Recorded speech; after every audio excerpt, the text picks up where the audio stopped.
Assalamu alaikum. I'm ready to review another book written by a native-born American Muslim woman writer. I've switched genres. I will not be reviewing sci-fi.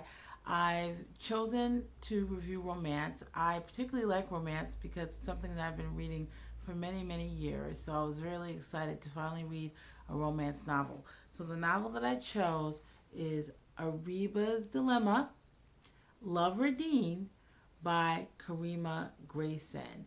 And I am really happy that there are native born American Muslim writers that are taking or deciding to write romance. I think that romance and love and sensuality is something that's very, very specific to different cultures. So in a Muslim culture, romance and love and sensuality is something that has an Islamic context in many instances. And so it can be something very, very different. And so I like the fact that there are Muslim authors who are deciding to take that on and to have an example of Muslim love, Muslim romance, and Muslim sensuality. And so this is a bona fide romance. Typically, a romance has 8 different elements. You have the status, the society. Usually, there's something about the society that keeps the two lovers apart. You have the meeting. The lovers have to meet, and oftentimes that's when the reader is introduced to a barrier. And so every romance has to have a barrier to the unity, something that is keeping the lovers apart. And after that, there's the attraction. And so the reader has to know that the lovers are actually attracted to each other. You have the declaration of love, which typically is, it happens once the barrier is overcome. There's a declaration of love. And you have a ritual death. That's when it seems like the lovers will never get together, that this barrier that they have between them will never be overcome. Then the lovers discover how to overcome the barrier. And then there's betrothal, which may be marriage, it may not be. A lot of romance nowadays does not have marriage in it. It's just that it has to be clear that the lovers are going to end up together. And it could be marriage, or it just could be that they're committed to each other and committed to being together. So this is a bona fide romance. It centers on the main character, Areebah. She is a Muslim woman, and her husband dies. Around the same time that her husband is sick and he dies, she becomes reacquainted with her long lost love, Frankie. There are a couple of problems though.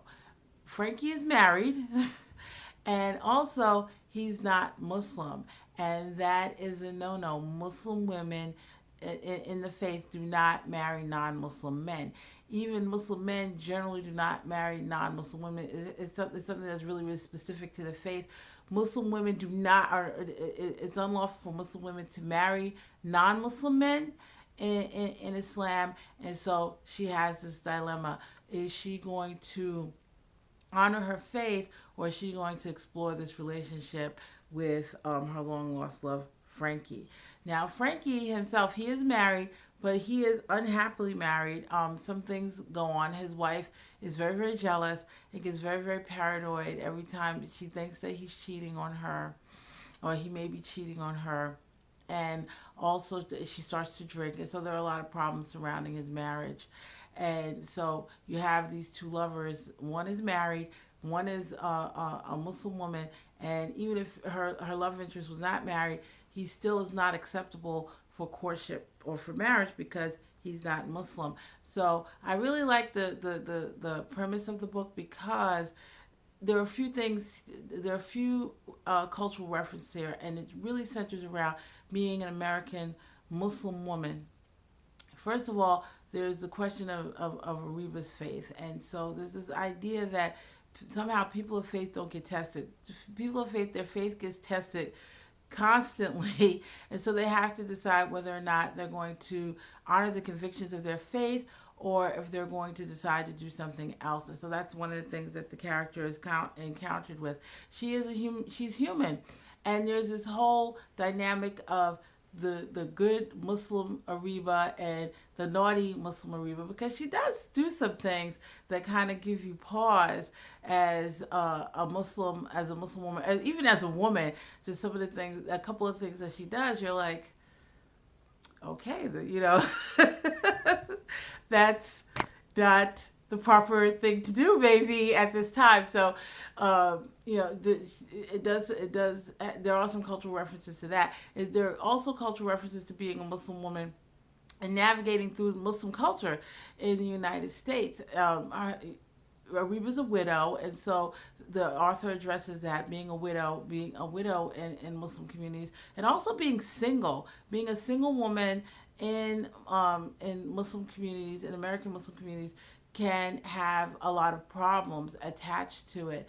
Whether you're a widow, whether you're single, whether you're divorced, you are now without a spouse. For whatever reason, you do not have a spouse.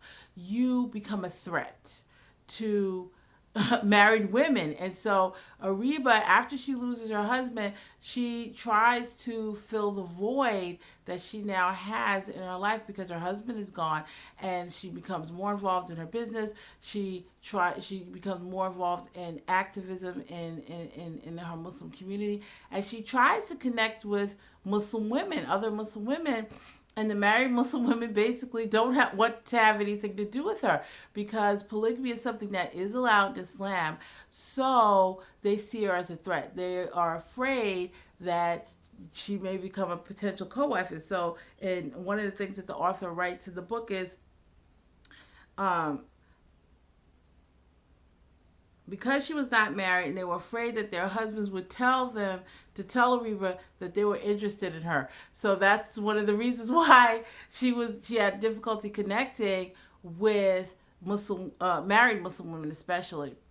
And this is something that does happen because even in American Muslim communities, a married woman may become friends with a single woman, and the next thing you know, that single woman is her co-wife. I mean, it does happen. I'm not saying it happens every single day, but it's something that does happen, at least enough that single women are seen as a threat. In a lot of Muslim communities, single women are seen as a threat. And so she has these issues of not being able of trying to fill the void in her life.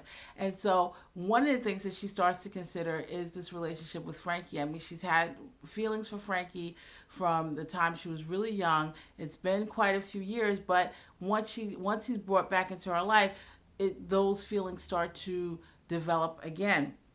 But her problem is she may have feelings for Frankie, but she's also a Muslim woman. So what does she do about that? And so she actually goes back and forth. She's very, very human. I think that Grayson did a really, really good job in making her characters human and complex. And so Areebah goes back and forth consistently. And so one of the things that is written in the book is when she's at home when she was home at night in bed alone, her thoughts drifted to Frankie. So she consistently thought about Frankie, but she also had to think about the fact that he wasn't Muslim. So because she was not married and they were, oh, wait a minute, sorry, that's the wrong one. She knew that she and him could not be together anyway because no matter how much she cared about him, she loved Allah more. So she was consistently, because he was not Muslim, she had to decide whether or not to value her faith and her connection that she's developed in her faith with her creator, or to then pursue this relationship.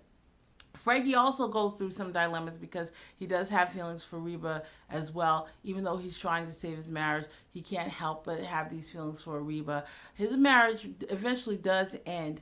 And so now he wants to pursue Areebah, but he has a problem himself in that he knows very well that she's not going to marry him because it is not something that is done in Islam. There is no lawful marriage between a Muslim woman and a non-Muslim man. And so this brings another cultural reference, American Muslim cultural reference. The author brings another one out, and that is that a lot of times when someone is interested in a Muslim, when a non-Muslim is interested in a Muslim, they then become interested in Islam, and a lot of times they become open to it. So Frankie, because he's interested in pursuing Areebah, he becomes more receptive to Islam. So he starts to read Quran, he starts to study Islam, and the author writes, he didn't know if it was because he saw Areebah again or if his perspective changed. However, he did know that he was more receptive to what he read in the Quran. So this is something that does happen quite often in Muslim communities throughout the United States and throughout the world. When you have Muslims and non-Muslims in a diverse society, there are going to be attractions across these cultures, and oftentimes the people that are interested in the Muslims at least want to now see about this religion. What is this religion about? This person that I care about, this person that I love is interested in this religion. So let me at least investigate it. Doesn't mean they always become Muslim. A lot of times they do become Muslims. A lot of times they don't become Muslim, but they're at least receptive to knowing about it. And so this is something that happens, and there are quite a few Muslims that enter Islam because they're interested in someone else. They may be married to them, they may be boyfriend and girlfriend, they just may be interested in them, so they start to investigate the religion, and quite a few times they become Muslim, and even though the relationship may or may not work out, they continue to become Muslim. So that's one introduction that a lot of people have to Islam, is through a love interest. And so that's one of the cultural references that the author brings out. Another one is that Areebah is born Muslim. However, her parents are converts, and her parents are converts through they were Black Panthers, and then they decided to convert to Islam because of the Black Muslim movement, and that's something that is a historical Black Muslim cultural reference, and the fact that you have generations now of Black American Muslims. I mean, there have been Black Muslims in the United States since slavery, and there was a reemergence of Blacks embracing Islam in the 60s, the 50s, 60s, and 70s with the Black Muslim movement, the Nation of Islam, Elijah Muhammad, Malcolm X, and so it reacquainted Blacks with with Islam, and so they started to embrace Islam. So now you have generations. You have some Muslim families that third, fourth, fifth generation of Islam in the United States in Black culture. So it's something that's very, very familiar with Black culture. And so one book that is really, really good. It's actually really extensive. It does all of the Americas, but one book that is really, really good for that, to learn about that, is The Black Crescent by Michael A. Gomez. It is very, very thorough. So he does the presence of Black Muslims throughout the entire Americas, but he also touches on the Black Muslim movement. And so her parents were a part of that. They were they were converts, and so she was first generation. And so she has children, so they're in third generation. And that's another thing that comes up, because Areebah has told her children from day one, do not bring a non-Muslim to this house. And so now her children know that she's interested in this non-Muslim, and so they kind of read her on that as well. So it really does have some really important Black Muslim cultural references, as far as the way the generations now of Muslims, of Muslim families, how these generations interact with each other and discuss various issues, including a Muslim woman marrying a non-Muslim man. So it was really well done. It's a really good romance, a really interesting romance. There is one issue that that is in the book, but it's not something that would completely detract from the story, which is a really good story, and that is the author switches between the third person and the first person, and that's something that it can be done, and if any genre it can be done in, it would be romance, because romance that is done quite often, because you want to know both the point of view of the heroine and the hero in this romance. So it is something that's done. However, it's not. There are a little bit of problems in the way that it's done in this book. So the reader may have to reread a couple of parts of the book. It's not replete through the book, but in a couple of parts of the book that may happen, where the author switches between third person and first person, and also head hopping, which again is common in romance novels, but it has to be done a certain way. However, it doesn't detract from what is a really, really good story. There are some interesting plot twists that she has in the story, and even how these two lovers come together, and it's very, very interesting. So it is actually a really, really good book. I enjoyed it, and I would recommend it. So Areebah's Dilemma, Love or Deen by Karimah Grayson.